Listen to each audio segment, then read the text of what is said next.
Vai lá. Alô, amigos. Hoje é dia 3 de maio de 2024. Eu sou José Inácio Werneck, falando de Connecticut, nos Estados Unidos, mais precisamente da cidade de Avon, e Carlos Eduardo Novaes, falando de Pedro do Rio, no estado do Rio de Janeiro. Novaes, outro dia, um assistente nosso, o Alexandre Médicis, reclamou que nós falamos de assuntos demais.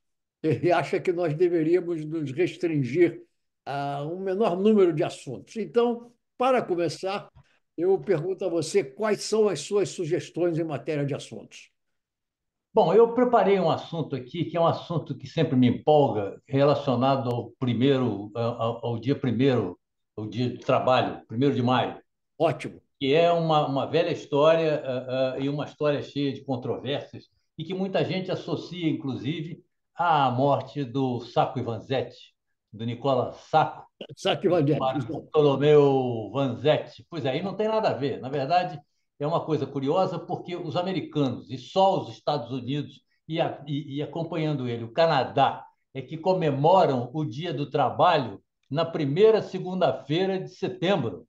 É, O resto do mundo, isso é a originalidade dos americanos. Você é. está acostumado a conviver aí com os americanos. Agora, me diz uma coisa. Inclusive, essa influência americana me levou outro dia a esquecer que nós estávamos no dia 1º de maio. E eu estava reclamando que uma determinada pessoa lá no Brasil não estava trabalhando. Aí, de repente, me ocorreu: ei, é 1º de maio, porque nos Estados Unidos eles ignoram completamente o dia 1º. Completamente, completamente. Agora, e na Inglaterra, que eu não sei como é que. Porque, pelo que eu li, a Inglaterra acompanha o resto da Europa, Eu acho primeiro que de sim. maio. Eu posso até perguntar aqui à minha mulher para confirmar. Dona, they obey Labor Day na May 1st in England, right? Is it holiday? É, ela acabou de confirmar, assim como o resto do mundo, a Inglaterra respeita e É, comemora o dia 1º de maio. então foi só o Canadá. Foi só o Canadá. Na E os verdade, o Estados que me Unidos, empolga claro. nisso tudo é a história do Sacco Vanzetti, que é um negócio incrível, porque são dois anarquistas imigrantes italianos que foram para os Estados Unidos e foram acusados de homicídio, de terem matado um guarda e um contador de uma fábrica de sapatos. E hoje há indícios fortíssimos de que eles eram inocentes. Claro, não, e isso aí ficou definitivamente sacramentado em 1977, ou seja, 50 anos depois de 1927, quando eles foram executados numa cadeira elétrica. Em É. 1977, o governador de Massachusetts, onde eles foram presos e responderam a um processo durante mais de um mês, 37, 38 dias, o governador de Massachusetts inocentou-os formalmente. Eles então foram inocentados 50 anos depois desta injustiça que cometeram com eles. Mas os Foram. americanos tinham bronca de imigrante, anarquista, e diziam: não, o anarquismo não combina com o way of life dos Estados Unidos. E aí meteram o pau. E a Europa reclamando, porque a Europa achava que os americanos estavam sendo parciais nesse julgamento. E realmente foram. Foram completamente parciais, porque É. as provas, inclusive, foram inconclusivas. A prova de balística foi inconclusiva, eles não conseguiram associar as armas que os anarquistas tinham com as balas que mataram lá os dois civis lá. Uma coisa inacreditável, pô. E há pelo menos um filme sobre esse episódio, sabe? Eu vi o filme, eu vi o filme. O filme é de 1971, com o Jean-Marie Volonté e um ator italiano, Ricardo, não sei das quantas, que até ganhou um prêmio que fazia o Nicola Sacco. O Jean-Marie Volonté fazia o Bartolomeu Vanzetti. Zé. É de 1971 esse filme. Eu Tá, cheguei a tá. ver o filme aqui no Brasil. Pô, e E por falar em 1º de maio, parece que houve aí uma manifestação no dia 1º de maio muito esvaziada. E o Lula está sendo criticado por causa disso. não, eu acho que o Lula já perdeu, sabe, aquela áurea de líder popular. Eu acho que ele não consegue mais juntar mais do que meia dúzia de pessoas. É um negócio inacreditável. E Agora, nessa. culparam o ministro do governo pela falta de coordenação, né? Parece que um número muito pequeno de pessoas Não, não compareceu. tinham nem 2.000 pessoas. Foi numa área lá próxima, numa área de estacionamento do estádio do Corinthians. não tinham 2.000 pessoas. Um negócio inacreditável. E o Lula ficou lá, sambando de um lado para o outro. E ele não vai conseguir juntar gente mesmo. É. Bom, já que você está falando nesse tema de manifestações e tudo isso, eu vou lançar um outro assunto aqui, que são as manifestações estudantis nos Estados Unidos, que chegaram a um ponto altíssimo nesses últimos dias, inclusive obrigando o Joe Biden a finalmente se manifestar. Manifestar, é. E Nós você estamos veja, acompanhando daqui. você Nós veja a estamos ironia, acompanhando. e você veja a ironia, até hoje, as manifestações estudantis eram contra os republicanos.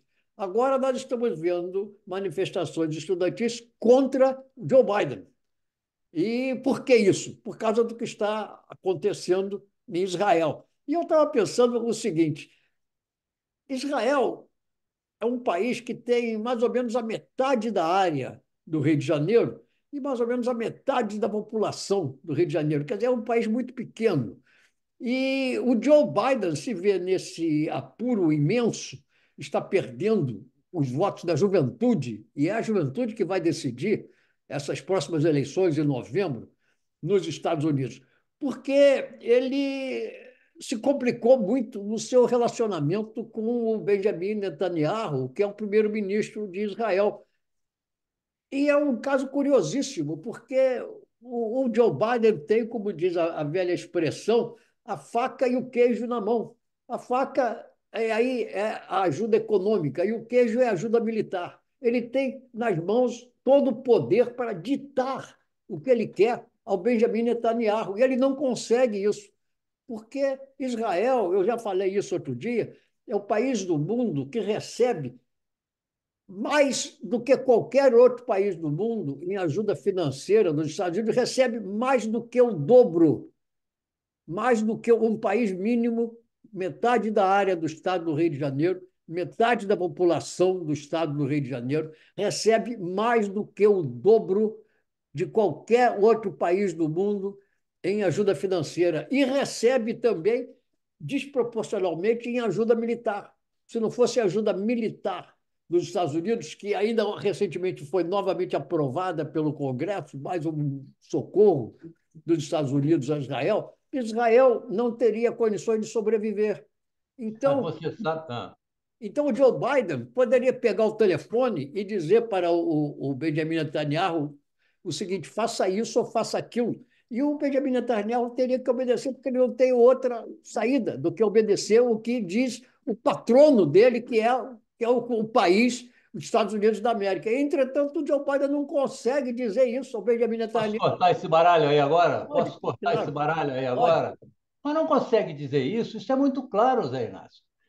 Fora de Israel, qual é a cidade que tem o maior número de judeus no mundo? É Nova York. E os judeus contribuem decisivamente, e fazem isso exatamente para que crie uma dependência, são grandes fortunas que contribuem decisivamente para as eleições, sejam elas municipais, estaduais ou principalmente federais. É eles. Então, o Biden fica numa camisa de força porque ele não pode abrir qualquer tipo de comportamento que fira os interesses desses judeus que colaboram com massas de dinheiro para a campanha dele, porque senão ele vai perder essa contribuição. Então ele fica dentro de uma camisa de força, porque ele não sabe o que, é que ele faz. Ele tem que chegar lá para o Netanyahu, não, passar a mão na cabeça do Netanyahu, não faça isso, não faça aquilo. Essa pauleira toda que está havendo nas universidades americanas é porque são alunos a favor da Palestina. Eu duvido que, se fossem alunos a favor de Israel, que haveria esse tipo de comportamento da repressão e dos agentes públicos aí americanos. Eu duvido. Acontece é que é a favor da Palestina. E aí tem que dar pau neles, porra. É uma situação muito curiosa, porque o Joe Biden, afinal de contas, ele se considera aqui nos Estados Unidos o presidente de um partido de esquerda, ou pelo menos mais de esquerda, porque o Partido Republicano é um partido muito de direita, e tradicionalmente o Partido Democrata é o partido mais de esquerda. Eu chamaria de partido progressista apenas. E, entretanto, ele se vê numa situação em que ele se deixa mandar pelo primeiro-ministro de um partido extremamente reacionário, porque esse aqui é o ponto. O primeiro-ministro Benjamin Netanyahu, em Israel, representa o que há de mais à direita Isso. no Estado de Israel. Ele Já é de pior. da extrema direita apoiado por fanáticos religiosos. Perfeito. E é uma situação muito engraçada, porque recentemente eu li aqui, na imprensa local, aqui um artigo de uma pessoa dizendo o seguinte: os palestinos não têm direito àquele pedaço de terra porque eh, Jeová disse isso em Profetas, e Jeová falou aquilo em Deuteronômio, lá o que seja, e Jeová falou isso nos Cantos de Salomão, e Jeová falou aquilo. E eu fiquei pensando, e ocorreu essa pessoa perguntar o que Alá teria dito, porque os muçulmanos não estão interessados em que o Jeová falou, estão interessados em que o Alá teria dito a respeito. Então, nós estamos numa situação que não tem solução. Nós estamos diante de um problema que não tem solução, porque a única solução seria a criação de dois estados, o Estado da Palestina e o Estado de Israel. Isso não vai acontecer depois que foi sacrificado o Yitzhak Rabin, primeiro-ministro de Israel, que queria uma solução de dois estados, foi sacrificado por um fanático religioso da extrema-direita de Israel.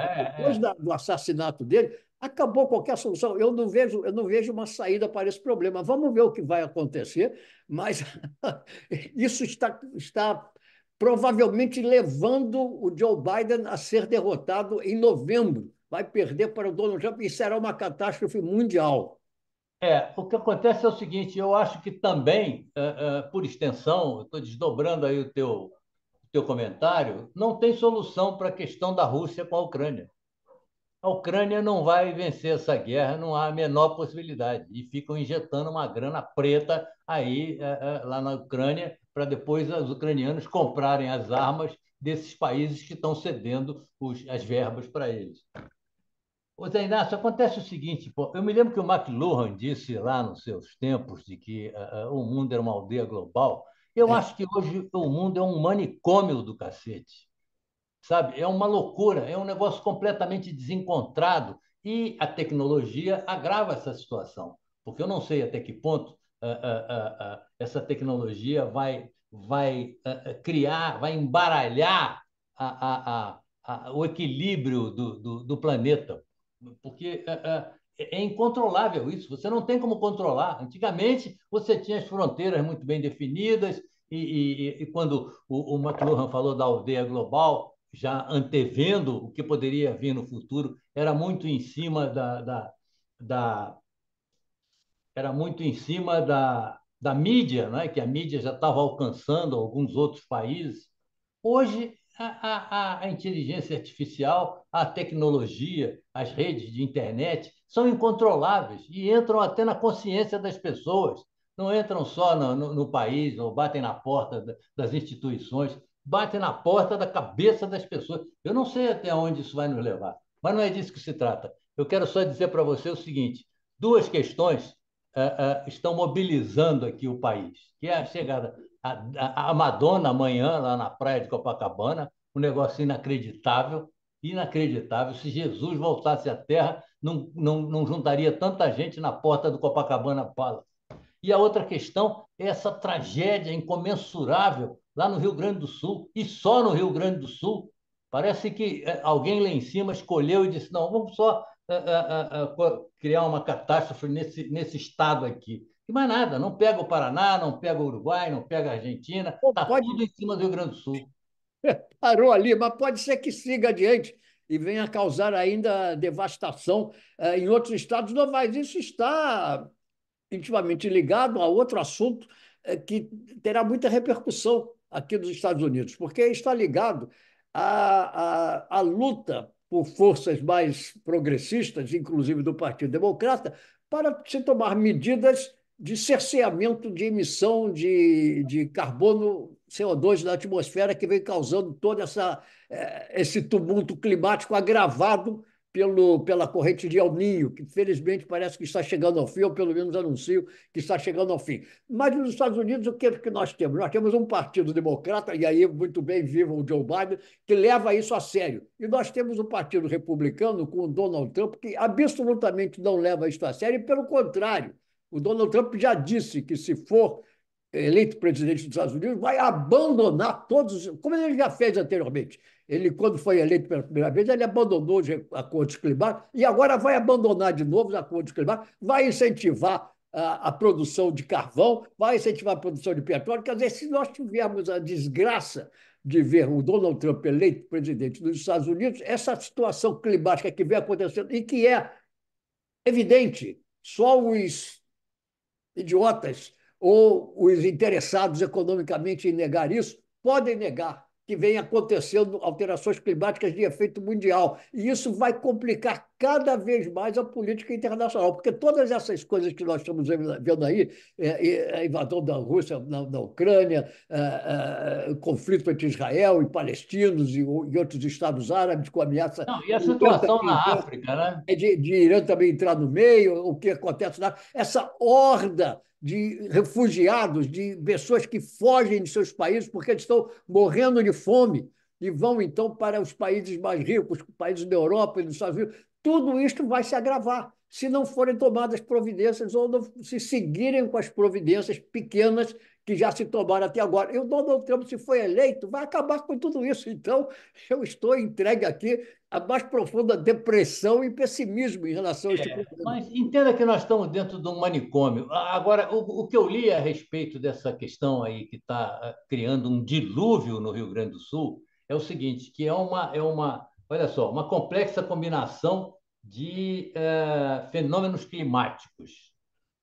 Ventos do Pacífico, umidade da Amazônia, isso tudo é um pacote só que está gerando esse dilúvio no Rio Grande do Sul. Ventos do Pacífico, umidade da Amazônia, frente fria da Patagônia, águas quentes do Atlântico, um domo quente no Centro-Oeste, e eu fui procurar para saber o que era domo do ponto de vista climático, né? É uma espécie de uma cúpula. É uma cúpula. Pois é, eu sabia que era uma cúpula, agora eu não É, sabia é, como é que poderia haver uma cúpula meteorológica, digamos.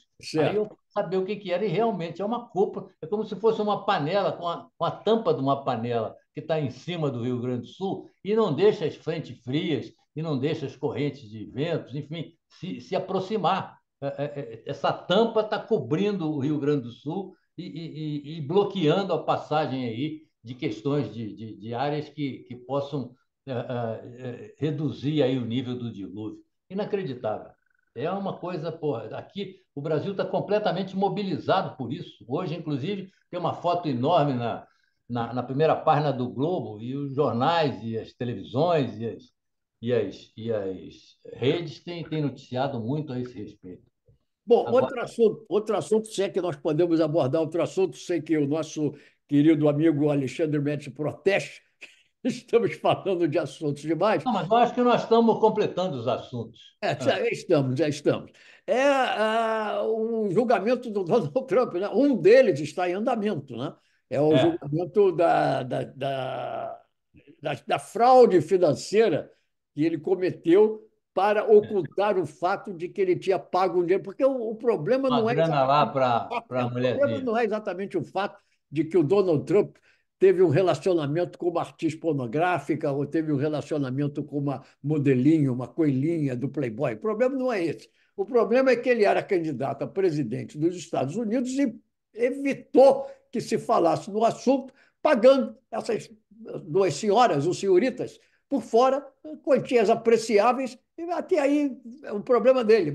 Mas ele, para evitar que isso fosse de conhecimento público, ele usou de fraude financeira, ele usou terceiros para fazer o pagamento e depois ele pagava esses terceiros através do dinheiro de sua empresa. Só que ele tinha que disfarçar na contabilidade da sua empresa como é que aquele dinheiro saía dos cofres para os bolsos ou para os cofres dessas outras pessoas. Este todo é o problema. Então, nós estamos vendo aí uma série de depoimentos e fica cada vez mais evidente que ele é culpadíssimo. Não sei a que conclusão que o júri vai chegar, mas a culpa dele é evidente. Esse é um dos julgamentos. Ele pode ser preso por causa disso. É o único julgamento que está em andamento. Os outros todos estão parados, esperando, sobretudo naquele caso da interferência eleitoral, que a Suprema Corte decida se ele tem humanidade ou não, imunidade ou não. Isso é o assunto que nós temos aqui no momento.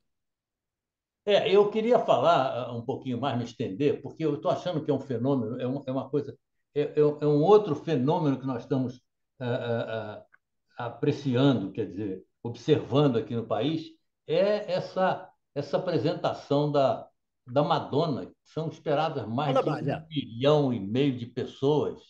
Novaes, eu posso dar uma O parte antes de staff você começar? Isso é ah, o fascínio do brasileiro pelos Estados Unidos. O pode ser brasileiro também. tem uma coisa incrível, é fascinado, o brasileiro é o povo do mundo mais fascinado pelos Estados Unidos. Os Estados Unidos fazem uma Claro. coisa, hoje, amanhã, o brasileiro está fazendo igual. É incrível. E qualquer grande celebridade nos Estados Unidos é endeusada no Brasil. As pessoas se prostram diante de Madonna, dessa outra que andou aí, como é o nome dela? Essa cantora que recentemente andou aí. É uma coisa inacreditável. Pois Mas, é, não fosse assim, nós não teríamos um hambúrguer nas nossas exato. É, lanchonetes e restaurantes. é, Lembra-se que McDonald's. quando nós éramos garotos, não existia hambúrguer no Brasil. O Não, você hambúrguer lembra, você lembra da fundação do Bob's? do Bob's, O Bob's lembra? apareceu pela primeira vez em Copacabana, na rua Foi, na Domingos Ferreira. na Eu ia Domingos muito Ferreira. lá. E foi um Eu ia, sucesso, porque tinha o foi. nome americano. Inclusive, o Bob Falquemur morava no Rio de Janeiro, ele nem veio dos Estados Unidos, ele morava, só que ele era americano. Botou lá Bob's, sucesso imediato.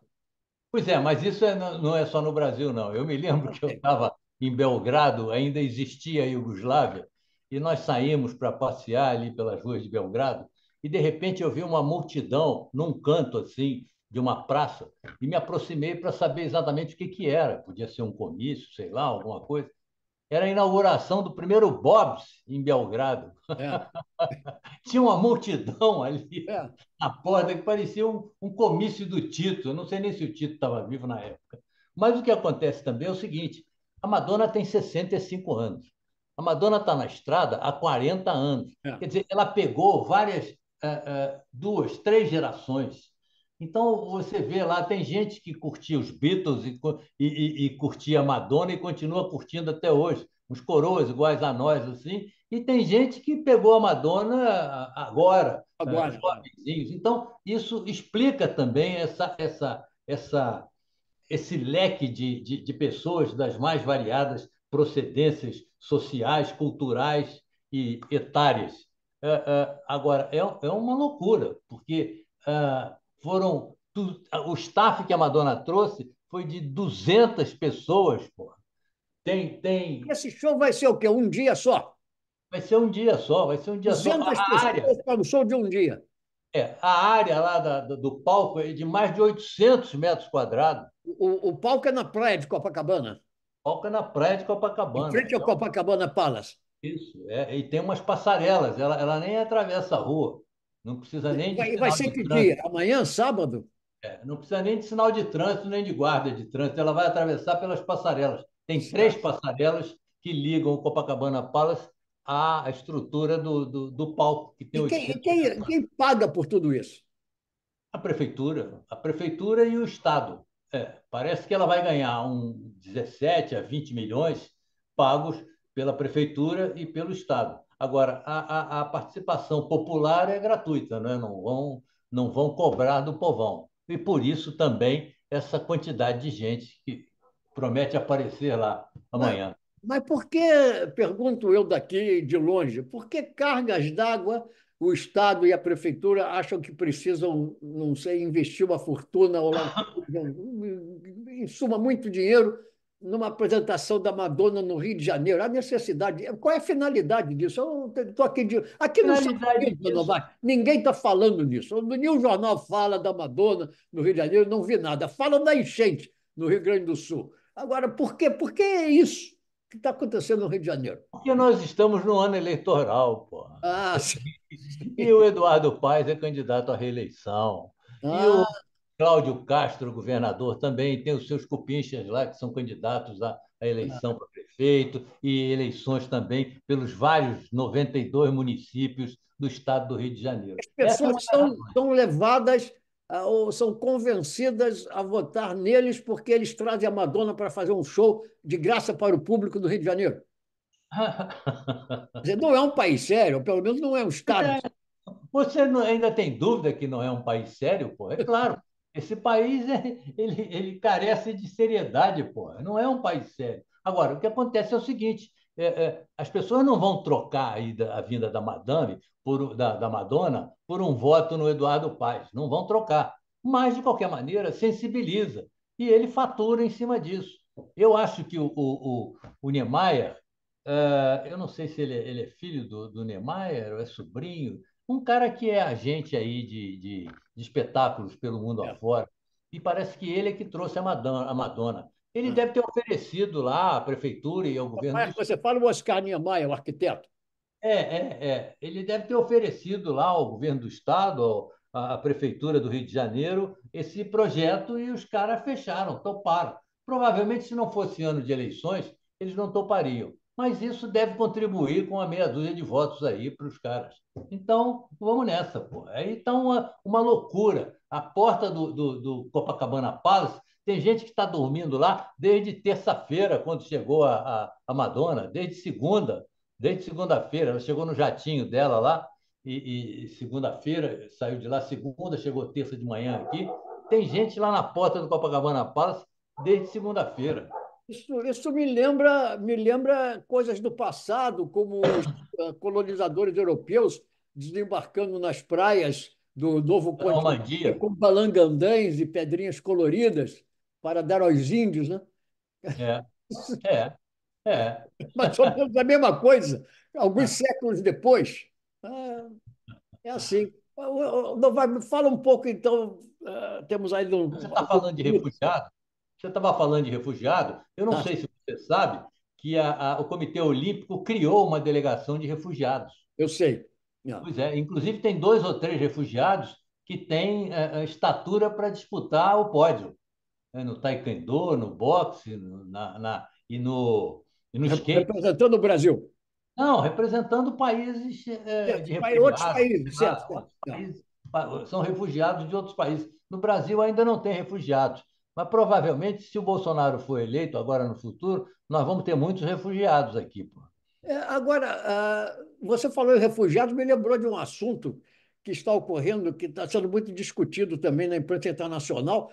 A Grã-Bretanha, ou melhor dizendo, o Reino Unido, está despachando refugiados para a Aonde é? Ruanda. Quer dizer, Ruanda. o sujeito está morrendo de fome na África, tenta entrar como refugiado na Inglaterra, na Escócia, lá onde seja, na Irlanda do Norte, País de Gales e tal, compõe o Reino Unido, e eles pegam essas pessoas contra a vontade delas e despacham para Ruanda, estão pagando Ruanda para isso. Quer dizer, estão se Verdade. livrando desses refugiados. Então, a humanidade realmente está entrando É um manicômio. é verdade. Alguma notícia interessante do mundo do esporte aí no Brasil? Já O mundo do esporte falaram no da Olimpíada? Brasil, o que tem de interessante é a vitória do Botafogo, que ganhou do Vitória ontem De no novo, jogo pela Copa do Brasil.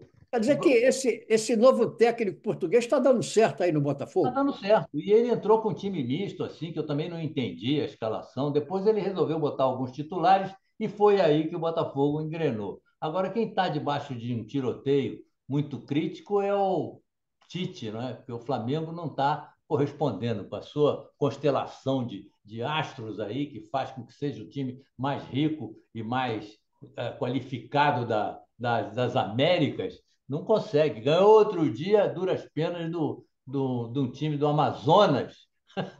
É. O time do Amazonas veio jogar no Maracanã e perdeu de 1-0. Eu Então, acho que no Flamengo existe o seguinte, é uma espécie de uma maldição do Jorge Jesus, né? Depois que ele saiu, nenhum técnico deu certo. E há lá uma facção de viúvas do Jorge Jesus, né? Jorge Jesus, o nome é, dele, é, é, é. Jorge Jesus. É uma facção lá que quer a volta do homem de qualquer maneira, né? Mas o fato é que depois que ele saiu, nada, nada, nenhum outro técnico deu certo. O Tite está conseguindo um brilhareco aí, ganhou o Campeonato Carioca, o que também não é uma grande vantagem, porque, com exceção do Fluminense, na época o Botafogo estava muito ruim. O Vasco da Gama também criou uma SAF lá, mas não está conseguindo ir além das pernas. O Vasco da Gama perdeu outro dia em São Januário para o Criciúma, no Brasileirão, de 4-0. Quase que demoliram o estádio de São Januário, que foi lá no campo do Vasco. Muito Mas bem. Novaes, hoje vamos ficar por aqui. Semana que vem continuaremos a nossa conversa. e aí eu te dou notícias de como foi o show da Madonna aqui. Estarei muito interessado. Um abraço. Grande abraço. Tá, tchau, Tchau, tchau. tchau, querido.